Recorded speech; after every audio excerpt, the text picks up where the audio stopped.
Hey, it's Chris Schmidt with the Average Joe Sports Show. Magic Part 2 at PBA. Mitch Sherman here. It's time to start looking ahead to March with Nebraska basketball. Hi, it's Bill Doleman. We're going to talk about the Renegade days in the old Big 8. It's Elijah Herbel. We'll wrap this show by hitting some news and notes in college football, including Iowa self-reporting a Level 3 violation.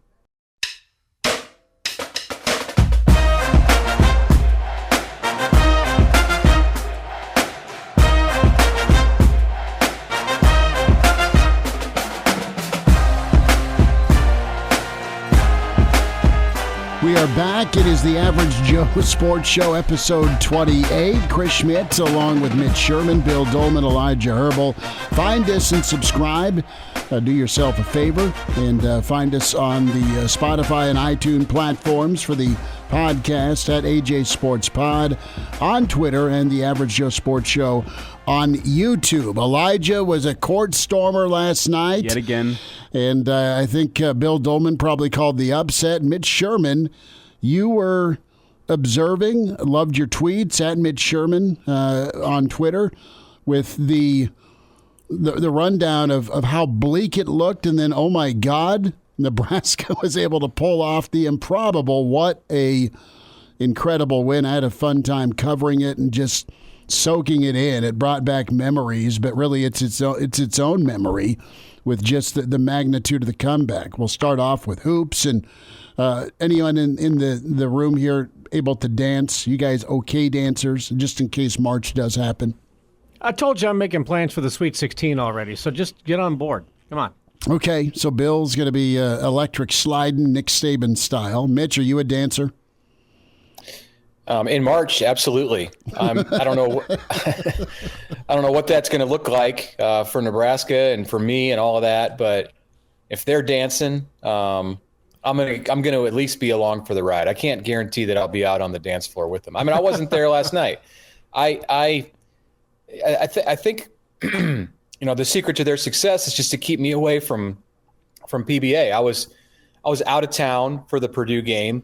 And then last night, I just decided not to go. I enjoy the viewing experience at home and inside the arena, but I chose to not make the drive down I-80 last night from Gretna and watch from home. And one member of my family who will not be named on this podcast, decided to retire for the night at halftime of that game with the Huskers down 16 points. So that was unfortunate for that person. It reminds me of good catch of my experience in one of the greatest high school football games that I did not see last in the fall of 2022 when Zane Flores and Danny Kalin dueled at Gretna High and Gretna came back from some kind of a ridiculous deficit, and I left with 7 minutes to go in the fourth quarter and missed the whole thing. So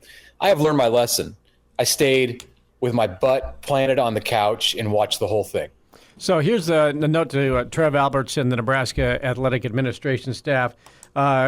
Ban all travel for Chris Schmidt to road Nebraska football games and bar Mitch Sherman from Husker basketball games, at least for the remainder of the 24 season at Pinnacle Bank Arena.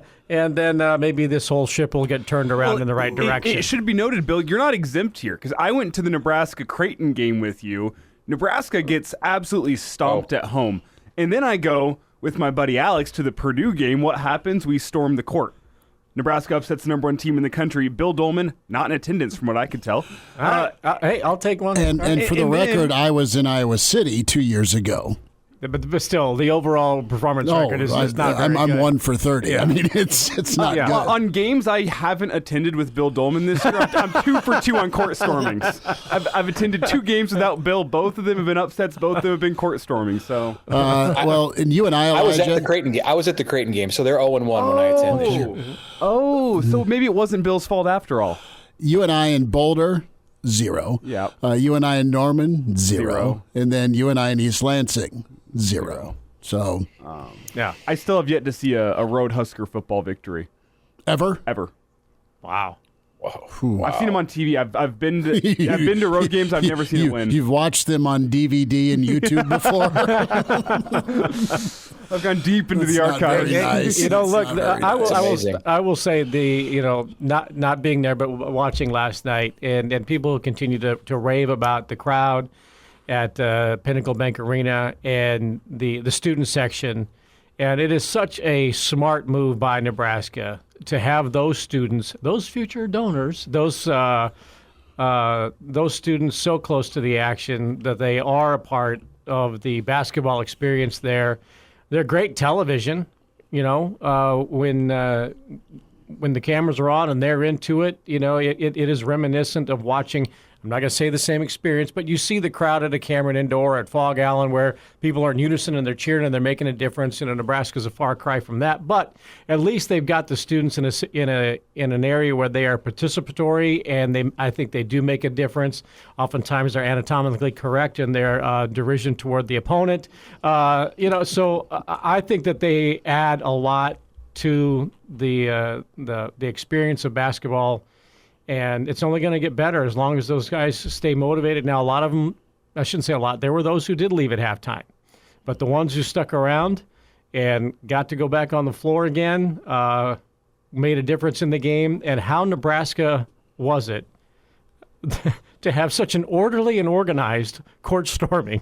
I was so amused when they were directing traffic and the students were orderly going off to the right there on screen, and they made their way down, and they had such a Nebraska way of storming the court. It was a great scene, no question. Yeah, we didn't need a Caitlin Clark episode from Columbus. I mean, nobody needed to to take out Chucky Hepburn on his way out of Pinnacle Bank Arena. So I'm glad that everybody escaped. Matt Painter is happy that everybody escaped without injury. That was so good last night. The energy, and when I think of moments with Nebraska athletics and just the crowd really being amped, angry, into it. I go back to Miami 2014, that football, that night game against the Canes, blood in the water. I mean, just a different Memorial Stadium all game long. I think a no-sit Sunday. But last night was its own special magic because they were getting rocked. They were getting killed. They were down 19. There was zero hope. Nothing was dropping. They were getting worked inside. Fred gets pissed at halftime. They come out, they chip away, they make big shots, and it was absolutely incredible. I mean, especially the 10-minute mark on. The crowd and their voice just kept pushing and get it down to 15, get it down to 13. You cut it to 7 with CJ's shot from O Street. He drills it, and then you keep going to work. Rink picks up, and it was phenomenal. I sat back and just marveled at just the throat. There was something raw about it. Yes, no sit Sunday was planned. Miami's coming to town, you know it, right? But given the way the game began, and the second half even began, or even a couple of moments, the back-to-back Hepburn steals in the first half, that just seemed like that was it. This is terrible. Please let this be the end of the game, right? But there was something raw about the reaction of the crowd for those who stayed and made a difference from that 15-minute point on, that it was not – we all got the T-shirt. We all got the instructions. Nobody sit down because they told us not to. There was just a raw atmosphere. And I think when Fred said that after the game, this is the best I've ever heard this building in my time here, I just think there was – something so spontaneous about it that that'll be an atmosphere that will be remembered for a long, long time. I mean, that was one to me that rivals KU back in, I believe it was 2018, when KU came to town and Nebraska lost a heartbreaker late. That was probably the loudest I'd heard PBA. I didn't get to see No Sit Sunday. I wasn't there for that one. I was visiting family in Denver. Still mad about that. But so are they. I definitely didn't leave dinner to go sit in the car and watch the game in peace. Didn't do that. Where's Elijah? But the KU game was a rocking environment, and last night in that second half, I think part of that you got to give a shout out to America's favorite referee, Jeffrey Anderson. Oh my Lord! I think he definitely got the crowd worked up a little bit, but you have to give credit. Was he the high stepper? Yeah, that's him. High knees, baby. High knees. Jeffrey Anderson, who everyone loves him. As soon as I saw the high knees, I went, oh, wow. It's going to be one of those nights. When you said KU, when you brought up KU, I thought you were going to say that reminded you of KU in like 1996 or something. And then I quickly realized you were referencing a non-conference game from 4 or 5 years ago. But, yeah, it was loud. But, like, you got to give credit to Jeffrey Anderson. But you also have to give credit to C.J. Wilcher. What he's been able to do off the bench this year. I think Ba talked about on the broadcast last night, one of the front runners for Big Ten Sixth Man of the Year. C.J. Wilcher's been incredible. He damn near single-handedly willed Nebraska back into that game last night. It was, a performance that I can only compare to somebody holding a lit Zippo over an ocean of kerosene. Like, C.J. Wilcher just dropped it in the second half.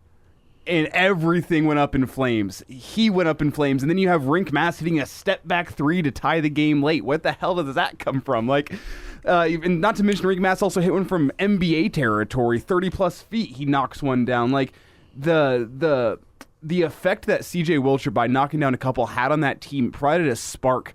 Wisconsin felt the momentum slipping away. I think Pinnacle Bank Arena felt the momentum shifting on the side of the Huskers. Everything in that second half came up in Nebraska, and yeah, you can give credit to the crowd, you can give credit to Jeffrey Anderson, but C.J. Wilcher, what a performance in the second half that was. I don't want to take away anything from that performance because that is a guy that has been through a lot of turmoil during his Nebraska career, some dislike from fans. He's had his ups and downs, and to be able to accept his role as a sixth man this year, coming off the bench, have all the confidence in the world, and be able to go do that to will your team to victory off the bench in the second half last night, hats off to him.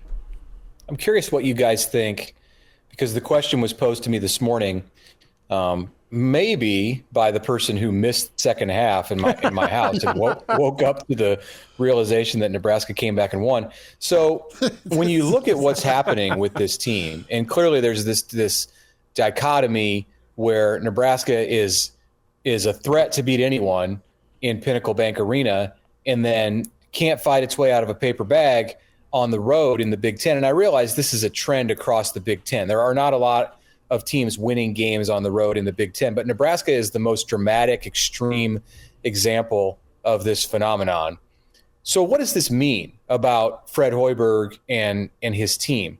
Are they getting more out of this team than they should be in winning these home games? Or is this a team that you can look at and say, wow, a couple things happen different. They have 18 or 19 wins, and you could be talking instead of about a team that is trying to avoid like the first four, they could be a team that's up in like that 3 or 4 seed category. I realize that they're a ways away from that, but a couple more wins on the road and they wouldn't even be on the bubble. So where do you guys come down on just what Fred is getting out of this team in relation to what they have to give?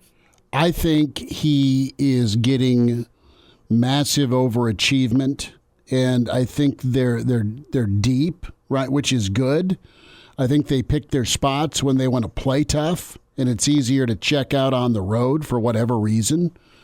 I think the practice he has made them go through will carry over. At least Rink said that last night. Let's keep the edge going in practice. Similar to Rule and the Sunday night pads, okay? And I think because of what they are size-wise, physicality-wise, and the point guard situation is a nightmare. Yeah, it's not good. So you put all that together, despite the depth and 3 or 4 guys and get you double digits, they still don't have a go-to that can go get you 15, 17, 19 consistently. So I look at what they don't have and what he's gotten out of them, and them being giant killers at home because of energy and emotion, and then it just it evaporates or it can go away and they can kind of keep their head down on the road. They should have 2 more road wins. They should be at 17 or 18 with double-digit leads against teams. So I think he's overachieving, and I think he's put a pretty good roster together, and I think the guys do want to play for one another. And so it's been ongoing process. I'll shut up now, but I think he's getting overachievement because there's some holes in the roster. There's some holes in the team with what they're not good at. They've really got to stretch and push to play like they did the final 10 minutes. They don't bring it to you for 40 minutes. And I think that overachievement is just a little harsh. I want to throw that out there first. I don't think this team is overachieving. I just think they're highly limited in what they can do. If this team doesn't have, if they don't have the three-pointer falling in a game, they don't have an offense. I mean, they don't rebound the basketball well. They play defense well in spurts. They don't bring a full 40 minutes of intensity on the defensive end, damn near ever. Offensively, if they have the three-pointer falling, they get the momentum going, they get the intensity from that. But if you don't get the three-pointer falling, they really don't have an offense. They struggle to get the ball inside with consistency, to score from three levels. And whenever you're not able to open up another team's defense with that three-point ball, they feel the momentum slipping away. Mentally tough is not a word I would use to describe this team. They're just limited. But whenever they're working, whenever they're clicking, they're one of the most exciting teams in the country to watch, whenever they're playing their brand of basketball. The only problem is their brand of basketball is living by the three or dying by the three. And it doesn't travel. I'm going to disagrey. I think he is getting them to achieve, to believe in what they can achieve. I think last year at the end when they got on that run and they'd lost Bandamel and they lost Gary, that was an overachievement is a cliche, but I think that was, let's maximize whatever we got, just go out and play hard, and Sam, prove that you are going to be one of the great men's league Catholic rec center players in the history of the game. But just go out and play as hard as you can, and let's just hope that it happens. And then you got the Tominaga Magic last season. I think that there are some buttons being pushed that say you guys are a lot better than what Nebraska basketball history dictates you're supposed to be. So it's time to play with the same kind of toughness that my era of players played with at Iowa State and in the NBA, okay? We may not be running the NBA offense anymore and all of that stuff that came with me when I got hired, but there was a certain mentality in that era of basketball, and I am going to impart that on you, that you have to believe in what you can achieve, and you're going to have to out-tough players. And, yeah, the shots might not be falling, but if you can scrap Juwan Gary, and if you can hustle Sam Hoyberg, and you can set tones and knock down shots from here, here and there, and have some confidence that they're going to fall, I think he's getting that team to believe in what it can achieve at this point. And I think that this whole talk this week about, I got the analytics and I've got this from the science about what our load is supposed to be during practice, and I tossed it in the garbage can. That reminded me of what Kevin McHale would do back when analytics were coming to the fore with Daryl Morey and the Houston Rockets, and it wasn't old school. I think, look, they're 21-9 in their last 30 games, and are they limited in some places? Yeah, they probably need better point play, but. Okay, you got a decent point guard by committee. You got a point center in Mast, right? He's one of your better ball handlers. Okay, but the effort is there. And I thought when Gary came onto the floor last night, that was a significant personality change, and that really changed the game. When Gary got out there, tentatively went up and down the floor a few times, and then started to impart what he brings to the game. I think they're believing in what they can achieve. Mitch, what do you think they are? Well, I think the first thing I would say is we should stop and kind of take stock of how much Fred Hoiberg has adjusted and transformed in his time at Nebraska. Not many coaches get the opportunity in a run at one school to reinvent the way that they've built their program, the foundation from a recruiting perspective, from a defensive mentality point of view, from I think culture, the way the team's coached, the way that they train and work and play, all of that has changed so much from the first 2 to 3 years that Hoiberg was at Nebraska. And that's, I think, a result of a couple of things.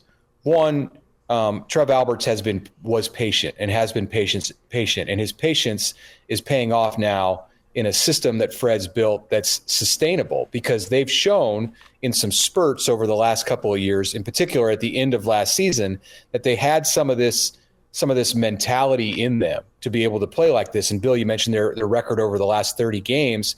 That's up there in the upper part of the Big Ten. And just their record in conference play over the last calendar year is putting them in some elite company in the Big Ten. And I think it's also an indicator, or it's a product of what we've had going on at Nebraska department wide. And I think if football, and I don't want to make this about football because it's not a conversation about football, but I think if Scott Frost's football program had been in a better place during the time when Nebraska basketball was really having some struggles in year 3, year 4 under Fred Hoyberg, we might have seen something different happen. And Trev gets the credit for being patient, and Fred gets the credit for reinventing himself. But I think also there's a stroke of good timing. Nebraska's maybe finally benefiting from a stroke of good timing, where there was so much going on in other places that needed to be dealt with that they kind of left Fred to do his thing. And it's not really the way college sports in the Big Ten or the SEC works today, but he got that opportunity, and you see what he's doing with it now, because this does not look like the program that we saw in 2019, 2020, even into 21. It looks like one that could be on its way up if they can, I don't see any reason to believe that they won't build on the kind of success that they're having this year and take it into the future. It turns out all he had to do was disregard the opinion of sports scientists, crumple Amen. that up, and trust his gut. I mean, that's been a tried and true method through history. Ignore the science, trust your gut. Fred's probably going to get up there after the Illinois game and say, yeah, we fired the entire sports science staff. Haven't made a better decision. I'm impressed that, too, Mitch, that there has been a reinvention in his own, an introspection in terms of how he needs to do things. When Fred got hired at Nebraska, the tagline, of course, with recruiting, and it probably still is to a certain extent, this is the guy that can get you to the league. Players want to play for a coach who's going to get them to the league. Matt Rule preaches that. We want to get you second contracts in the NFL. And I think that is still largely true, with Fred Hoiberg, that he has a long history in the NBA and knows what it takes to get there. But I think that there has been a reinvention and a refocus to, we are going to get you to the NCAA tournament. And we're going to do it together, and you have success there. You have success as a team in college. You have a success to get to the big stage, the biggest stage in their sport, and play well in March. Then people will talk about you when it comes to draft time. So it's not bringing in the individual, the Bryce McGowan, as great of a young player as he was. Bryce came here with the idea that Fred's the guy who's going to get him to the NBA, and he did. But with this group, the focus is, and the group at the end of last season was, let's just finish out strong as a team. Let's get as far as we can. This year it is together. We are going to achieve what I believe you can do. We're going to get to the tournament, and our success will be your success individually. Kind of what I'm hearing, and I agree with you, is that it flipped a little bit in the sense that when Fred got to Nebraska, there was some thought that you bring in the players and you put a group together who are all focused on turning themselves into NBA players, or using Nebraska as that vehicle to get to the NBA. And the thought was, if you can do that, then look out, because you're going to have so much talent that you're going to win games and you're going to get to the NCAA tournament as a byproduct. And now it's almost flipped to the point where, all right, you want to build a successful team, recruit players who fit together, still focus, of course, on talent, but it's about the college team first. And then if that works, the byproduct of that is you'll have players who are NBA prospects. Yeah, I believe that to be true. It's Mitch Sherman, Bill Doleman, Elijah Herbel, Chris Schmidt, the Average Joe Sports Show. Find us on Spotify and iTunes and subscribe there. And also check us out on YouTube, the AJ Sports Show. Find us on Twitter, the AJ Sports Pod. A magical night at PBA. We're touching on Nebraska's comeback takedown of Wisconsin. And just some other observations before we talk a little college football. It was funny to see the student section, and I liken it to the court scene in Animal House, where Eric Stratton's there to defend his sick Delta buddies. That's a documentary, by the way. It is, against charges from Sergeant at Arms Niedermeyer, and the entire fraternity's in church pews behind Eric Stratton. Damn glad to meet you. And it's a roar. There's standing O's, there's whistles. Well, that was Dylan Raiola walking into PBA last night with the student section, just screaming, going nuts, having a good time. And Dylan was flanked not by a running back in the shotgun, but by a security guard. And the dude's just smiling and having a good time as he took his seat next to Trev. They watched one hell of a classic last night. Does Dylan live with Trev? Someone asked me that yesterday. I don't know. Did he move in? How does the wife feel about that? Just imagine Trev in the backyard teaching Dylan some pass rush moves. We're going to turn you into a DN, son. No, you're not, Trev. How to avoid the pass rush. They come for your head. Move. It took 24 minutes in this episode. We've set a record over the last month or so. That's how long it took us to get to talk about Dylan Raiola. So congrats, guys. Someday we're going to make it a half hour. But I think we might have peaked there because we got spring football right around the corner. Yeah. It's going to be probably within the first 24 seconds, not the first 24 minutes. But, look, there were a couple of cutaways of him, and, he wasn't really necessarily acknowledged, but people certainly know who he is. But it's fun to see him and even go back to the Hutmaker stuff and wrestling, seeing those other athletes, at those events and enjoying themselves like college kids should and fitting into the university community, because right now there's a pretty good feel good vibe down at UNL and in the College of Journalism and Mass Communications, I might add. But, good on him to be out there to enjoy the college experience and enjoy nights like last night, and good on him for not leaving early.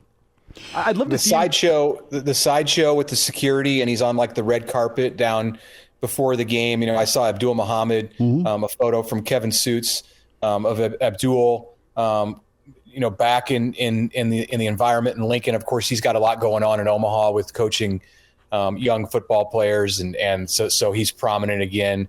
And feeding the pipeline to Nebraska football, and they were with Trev, and Trev's wife was down there, and Dylan was down there.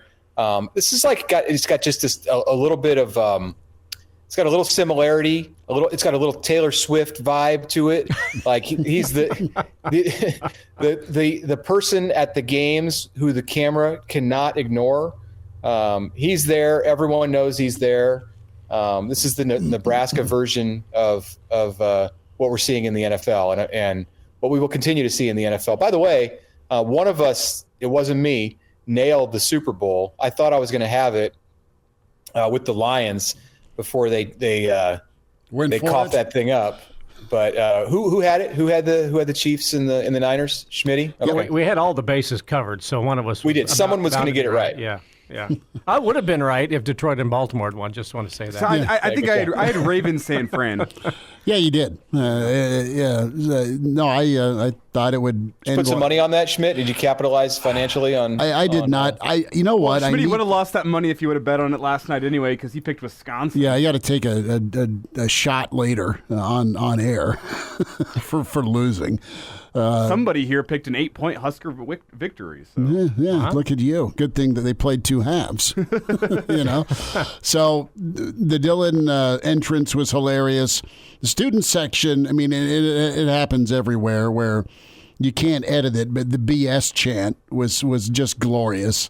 And it was about 4 or 5 minutes into the ball game where Elijah's buddy missed a call.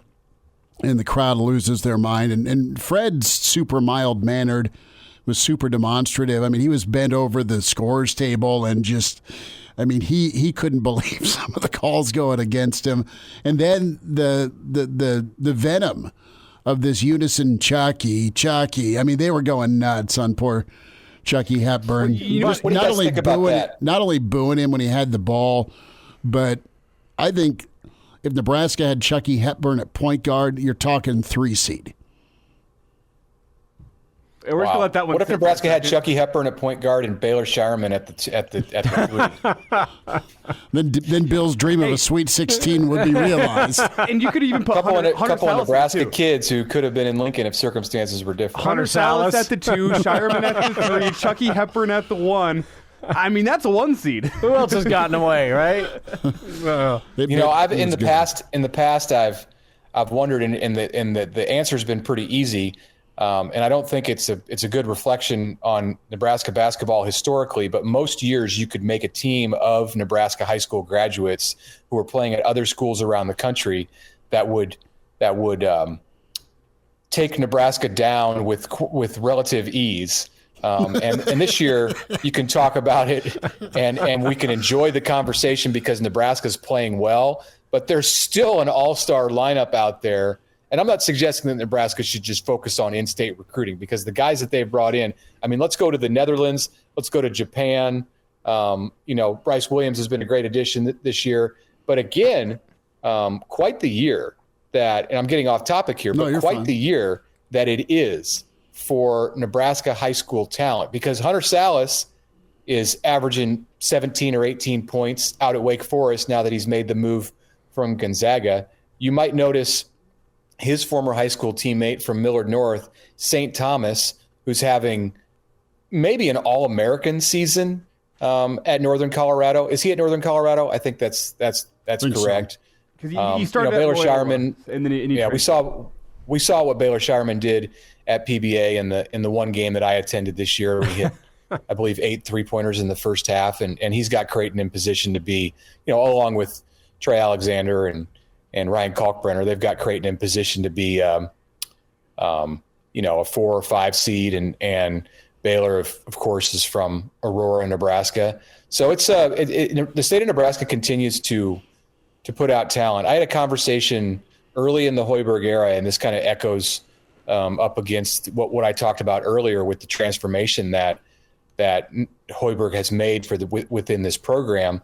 But I had a conversation early in the Hoyberg era with an assistant coach on the staff, and we were talking about the talent in the state. And this is when Hepburn and Salas were high school, were being recruited out of Millard North or out of Bellevue West and Millard North. And the vibe that I got, the words that were spoken, what I was told is that, we're going to go after these guys. And it's great that there's this talent in Nebraska's backyard. But what's important for Nebraska is not where the players are from. It's how good they are and what they can do for Nebraska basketball. And on its face, that sounds great. And it sounds, like it makes a lot of sense. But it also, I think, speaks to somewhat of a disconnect that existed between the program and what it takes to be successful in Nebraska early in the Hoiberg years. I hope that with the success that he's having this year and the momentum that he's building this year, because there is young talent again coming up the ranks in the state of Nebraska, that some of these guys and we've seen it. There is Frager, Schmidt. You can speak more to this than I can. At Southwest, is committed to the Huskers. There's a talented player at Omaha, Bryan. This year, who I know has an offer from Nebraska. Let's hope that those guys, because I think those are the kind of players who can take Nebraska even to another level when you mix in that kind of pride that they have in their home state with the talent that we're starting to see Fred build up in this program. A name really fast just to look out for is being one of those names potentially down the road that you look at as being like, man, if that guy was at Nebraska, what would it do to Nebraska? Trayson Anderson from Pius. That kid's playing great ball. He's got the size. He's got the frame. Maybe he picks up a late Nebraska offer. I doubt it. He's just a guy that strikes me as one of those guys that is going to have one of those careers. Maybe he comes back to Nebraska a la Josiah Alex someday, but flying a little under the radar, has the frame. You wonder if that's going to be a guy in a couple years that you say, man, what if? Amari Bynum is the 25 prospect out of Omaha. So now we're talking basketball recruiting, but that's what happens when the Huskers get above 500 in the Big Ten and they're pushing 20 wins. Basketball starts to take the spotlight. Even Tim Miles is tweeting out good work, Big Red. Hey, Barry Collier was at the game last night. No, I didn't get a chance to say hi to Barry, but yeah, I mean, you get a tweet from Tim and Barry's on hand. I'm sure Barry will be on hand for Butler tonight against Creighton. Yeah, that's why he's in the state. But, I mean, Danny Nee was in town a couple weeks ago. You got Barry Collier at PBA, Tim Miles tweeting about the Huskers. Matt Rule tweeting about the officiating. Call it criminal. They're just the talk of the town. Well, look, if we want to keep these players in state, we got to get Ed Foley on it. All right, Ed's tour. Yeah, Ed can bring in the basketball talent as well as football guys. Well, speaking of the in-state talent, Mitch, you asked the question, what do we think of the booze raining down for Chucky Hepburn? He had some airball chants last night as well, and you got to feel for the kid in a way that he left the home state and he's had nothing but struggles at Pinnacle Bank Arena since then, really, with blown leads in back-to-back years. But I'd also like to add that I don't think anywhere else in the country a home state player who left could expect to come back to their home state and not experience something like that. And I know Husker fans pride themselves on being the greatest fans in all of it's all of college football. It's not all of college basketball. It's pretty tame, I would think, compared to other spots. That's what I'm saying. It's somewhat tame compared to other spots. The fans' job when they're in that arena is to give their own team their best chance to win. And if Chucky wanted cheers at Pinnacle Bank Arena, he would have come to Pinnacle Bank Arena. I think it's a different story if it's 3 years down the road and Chucky's career is over and people from the state of Nebraska aren't welcoming Chucky back with open arms. I think once you leave college, once you stop playing Nebraska, it's different. Or if Chucky would have gone somewhere that wasn't in the Big Ten where he didn't have to play Nebraska every single season, a la Hunter Salas. If Salas came back with Wake Forest, I don't think he would get that treatment. Yeah, but it's a little different whenever you leave out of high school to go to a conference foe of essentially the hometown school. So I don't feel bad for Chucky in any way, shape, or form. I hope that somewhere down the road he gets a warm welcome back to the state of Nebraska. I think he deserves it. But I think if you're at Wisconsin, at a rival, if you chose to go there, and now you have to come back and play Nebraska, you've made your bed, now you must lie in it. Look, the only thing he could have done, he's fine. And Chucky's fine. You can see he's a tough guy out there on the court, and his family was there. And I think Chucky revels in it a little bit. Heard on the broadcast last night that the Wisconsin players stood around the free throw area and booed him as he shot free throws before the game. So they're all kind of playing into this. And hey, he had that little spurt, which I thought was the nail in the coffin for Nebraska late in the first half of that game, where he had two breakaways, hit a three, or he maybe hit a two and had a 3-point play on one of the breakaways, and it was like all of a sudden the Chucky takeover.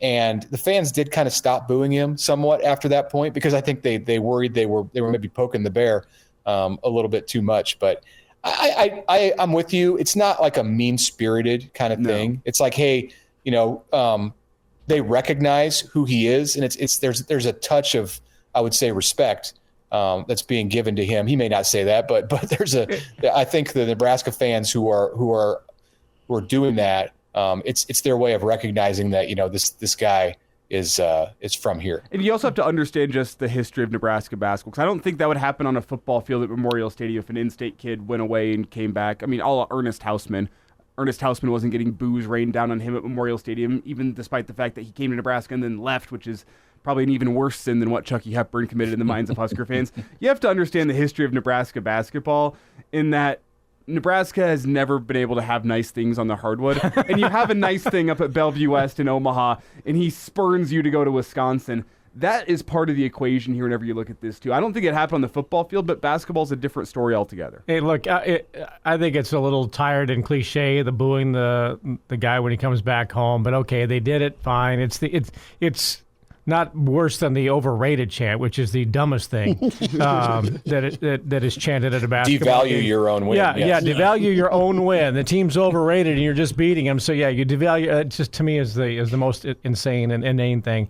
But if you want to go really back in time to when it was a little harsher climate on the road, first of all, Mitch may remember the Antlers at Missouri, which were the most notorious of student sections, and they were in the rafters at they didn't care where you were from. Yeah, but even Missouri, who reveled in the fact that they had the Antlers, which was the student section, they put them away from the court. So it wasn't as though they were right on top like Nebraska's students are, which is where I think that they should be, by the way.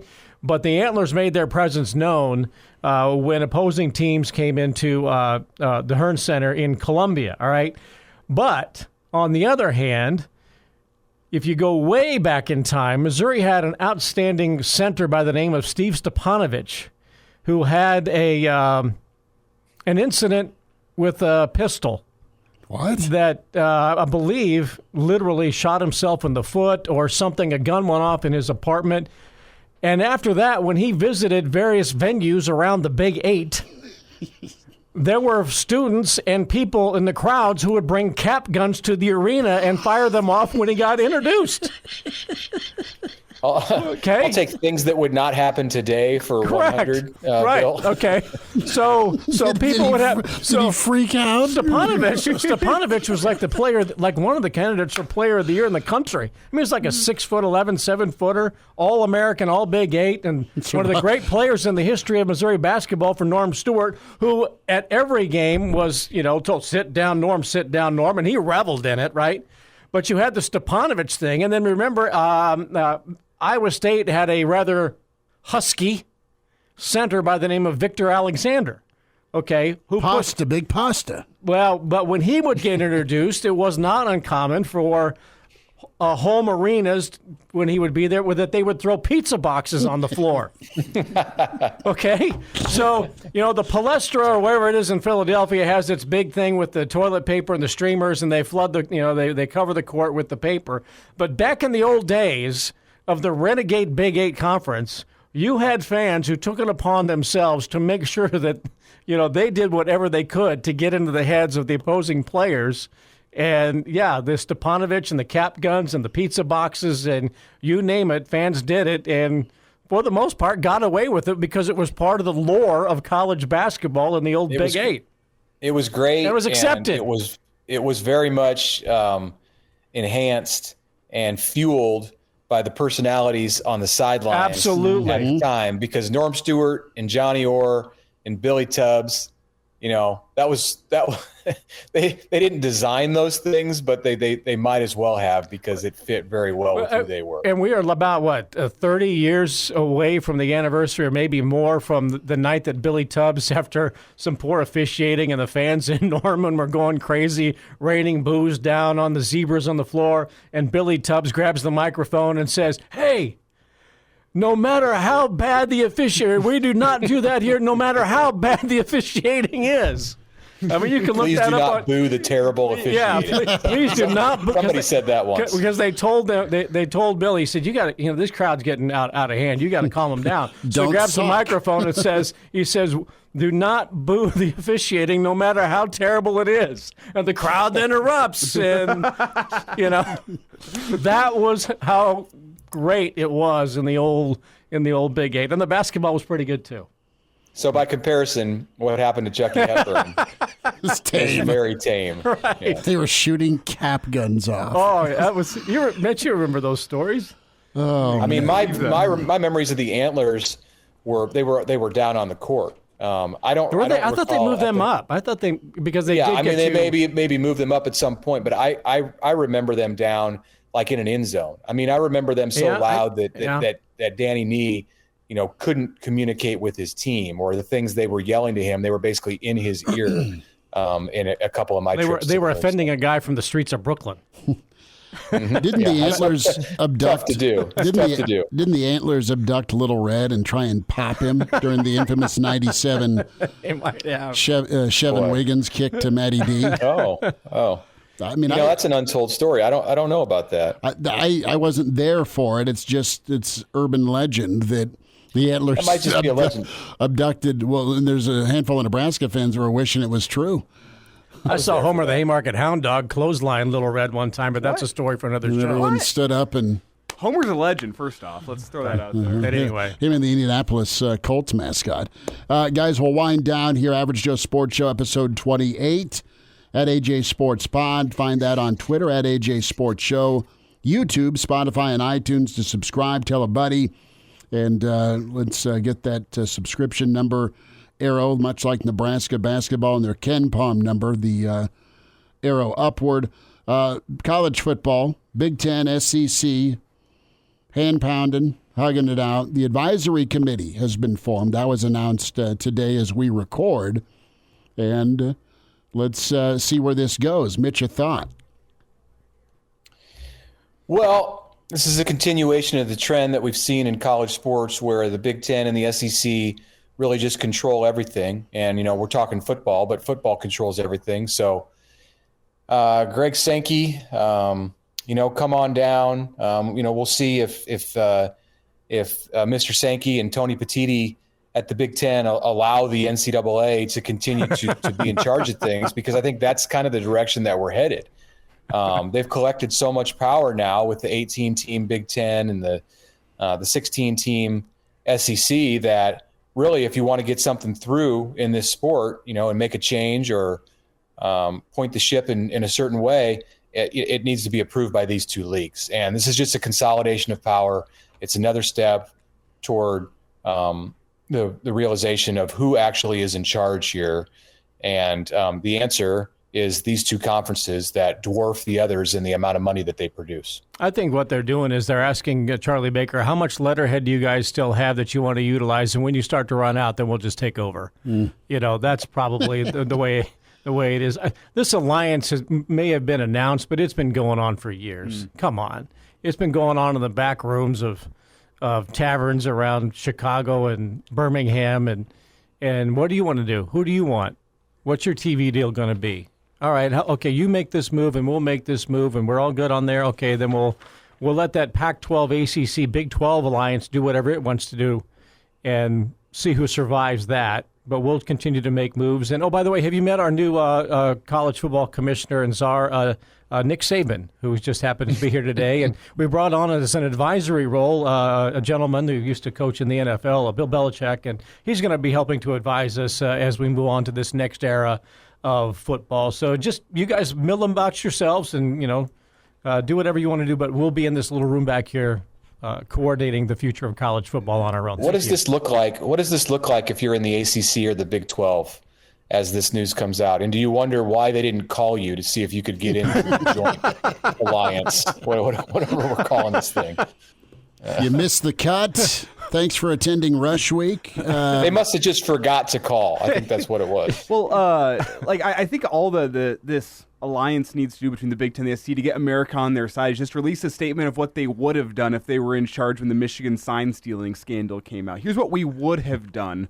Because you can say that now. I mean, Harbaugh can't get mad at you. He's off in the NFL. You release your statement. Here's what we would have done. America will be on your side. And regardless if you have Saban and Belichick on board. And Bill, I actually saw a tweet this week. Don't get caught. Well, true. But I saw a tweet this week. A better idea for Belichick and Saban than to come in and help roll college football is to do a bar rescue style show, but instead of rescuing bars, it's Saban and Belichick going around the country and saving football programs. So they come in during fall camp and they watch a couple practices and they come in and save their football program, and then you get a little post story. Since filming, the Nebraska Cornhuskers went 9-2 and sponsored by Bar rescue'd be funny. That'd be all right. I want to know what the joint advisory group would have to say about Iowa's tampering with Caden Proctor. Did you all see that Iowa has self-reported? The Hawkeyes have self-reported that they committed a level 3, which is another way of saying very small, violation, tampering with Proctor, because Tyler Barnes, the Iowa recruiting czar, sent a text to Proctor after he struggled against Texas early in the season and said, "Hang in there, buddy." That is now on the desk of the NCAA and the infractions committee. I'm sure we'll be taking a hard look at that. Expect nothing to happen to Iowa, as should nothing happen to Iowa for the communications that occurred there. But I want to know, with Alabama and Iowa being involved in this, how the joint advisory group would react.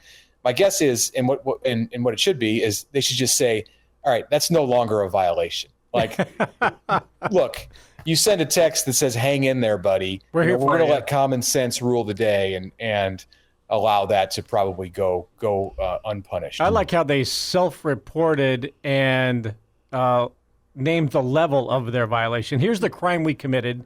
Yeah, we deem it to be a misdemeanor, so we're sorry. So as we No read arrest necessary. As we read the rule book, we know that we did this wrong. But I think didn't the Twitter police catch him on that? Wasn't that the deal? Because Proctor posted Proctor it out? admitted it. Right. Yeah, Proctor And then- admitted it was an unauthorized interview. This is the last time that anyone's ever going to get one of these interviews that's not administered by the Iowa media relations staff. They didn't get to do their training with Caden Proctor, and all of a sudden he's out there talking to these rogue reporters at a basketball game, and he's dropping violations on his own brand new school. So if Iowa was doing their cheating smartly, they would have had Brian Ferentz text Caden Proctor at the end of last year. Because what are they going to do? Oh, well, we didn't know Brian was doing this. guy. We got rid of him. We've already handled this. We're glad to have Caden Proctor. That's how you cheat smarter. Guys, we'll be back next time and dive further into Husker basketball. We'll see how the roller coaster goes. Don't lose by 15. Don't lose by 15 on the road. Yeah, I'm glad we got to record this show today before the depression hits on Monday. Well, just look better when you lose, right? Yeah. Mitch Sherman with The Athletic, Pride of Fairbury's Bill Doleman, Elijah Herbel, Chris Schmidt. We'll talk to you next time with the Average Joe Sports Show.